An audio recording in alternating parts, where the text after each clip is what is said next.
Santeners, balik lagi di channel Saka Mau Saya TV. Kali ini kita akan melanjutkan part 2 dari film berjudul Higanjima tahun 2009. Memang lagi rame-ramenya, tapi mohon maaf dipotong karena filmnya kepanjangan, yang editnya juga jadi pusing.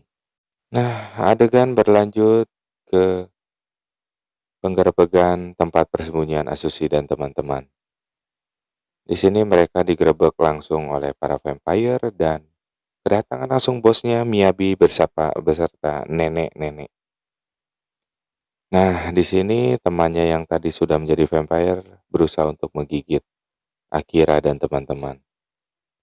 Ya, cuman tetap aja sang kakak membantu adiknya untuk sampai tidak digigit dan akhirnya mau nggak mau untuk membunuh sohibnya yang sudah menjadi vampire di sini. Semua teman-temannya menjadi soak dan yang paling soak dan paling gemeter, paling gak nyangka, aduh gak mungkin, ternyata Akira sendiri. Ternyata si nenek-nenek itu adalah vampire yang bisa berubah menjadi menjadi vampire yang bisa terbang dan membawa salah satu temannya Akira untuk dijadikan sandera. Tuh, dibawa ngapung alias dibawa pergi atau dibawa culik oleh si nenek yang telah berubah menjadi zombie yang bisa terbang. Dan Asushi terus membawa mereka berjalan untuk menjauhi tempat yang tadi telah diketahui. Dan di sini Asushi menceritakan awal mula dia datang ke pulau ini bersama sang kekasih yang akan dijadikan istri. Dan dia menceritakan bahwa dia yang telah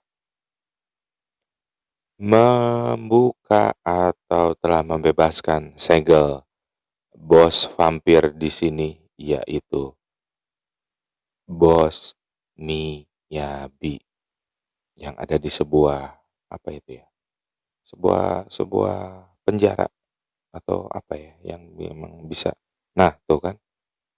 Ini dulu Miyabi waktu belum potong rambut. Jadi masih terurai.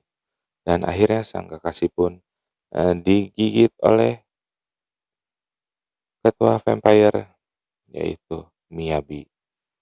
Maaf disensor karena banyak yang merah-merah alias berdarah. Di sini pun Asushi rada ngahulang menceritakan ini semua kepada adiknya yaitu Akira. Adegan pun berlanjut ke pemasangan tangan. Aduh, bukan ya. Jadi si vampir itu diberi fasilitas yaitu pisau yang ditempelkan di dalam tangan, tapi ada tangannya juga. Dan di sini ada bos Miyabi yang memancing Akira dan teman-temannya untuk menyelamatkan salah satu anggota dari Akira yang dijadikan sandera. Nah, di sini babangnya atau kakaknya yang bernama Asushi membawa ke perkumpulan. Ternyata di part pertama saya salah. Mohon maaf. Karena masih banyak manusia dan tidak semua di pulau itu menjadi vampire. Di sini Asushi membawa ke perkumpulan yang mengajarkan cara untuk melawan vampire di pulau itu. Ini bosnya juga, tapi bos dari ras manusia nih ceritanya ya. Dan akhirnya meminta untuk diajarkan untuk melawan para vampir di sini oleh ketuanya langsung. Ya, di sini akhirnya agak gugup nih. Karena bos dari kumpulan ini jangkung dan tuh. Akhirnya dia bisa menunjukkan kemampuannya di depan. Bos para bukan bos ya. Ketua dari para manusia yang masih hidup di pulau itu dan dia dites atau diberikan pelajaran untuk cara berkelahi atau melawan satu sama lain. Ya, diibaratkan melawan vampir. Ternyata Akira mempunyai kemampuan yang bisa disetarakan dengan kakaknya Asushi mungkin lebih di saat terdesak. Emangnya Dragon Ball ya? Jadi di sini Akira kekeh, pokoknya harus menyelamatkan salah satu temannya. Nah, di sini ternyata kakaknya sudah duluan untuk datang ke kastil tersebut dan melawan si vampire yang sudah di-upgrade seperti robot yang bisa mengeluarkan pedang di tangannya, dan tetap aja masih kalah juga dengan Babang Asusi di sini. Di sini Asusi bertekad untuk datang sendiri dan menyelamatkan salah satu teman Akira dan mendatangkan, aduh kenapa harus ada muka nenek-nenek ini?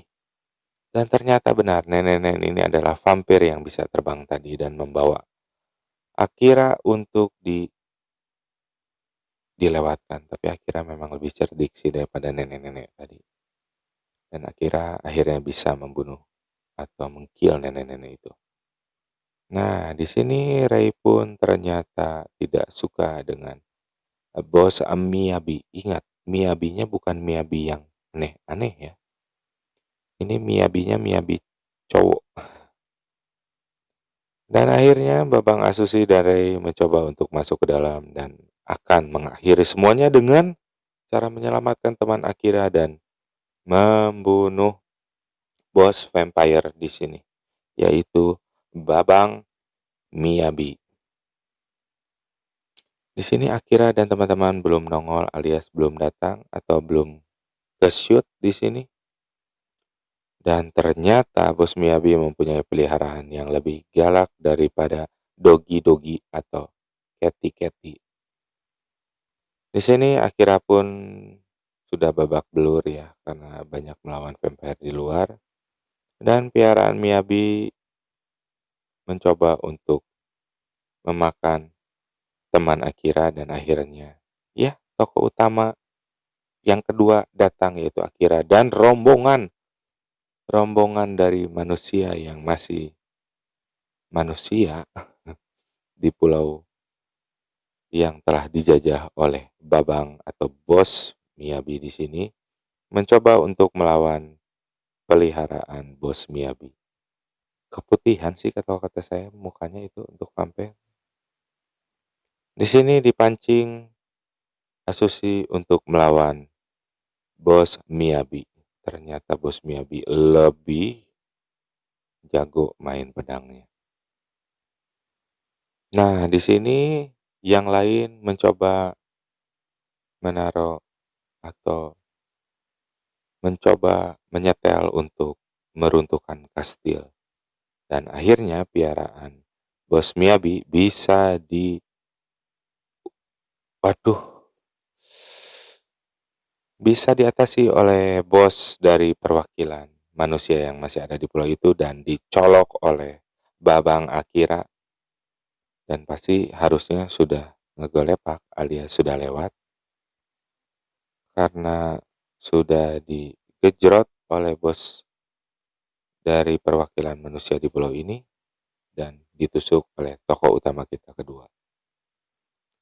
Ya, namanya piaraan vampir ya, susah untuk meninggoinya. Dan alhasil mereka bangun lagi, bukan mereka ya, peliharaannya yang bangun. Dan ternyata kakaknya pun kalah di situasi lain oleh bos Miyabi dan Akira telat datang.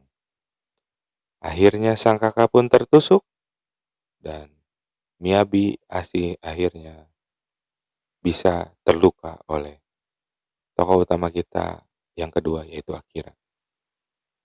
Tuh, tambah merah kan.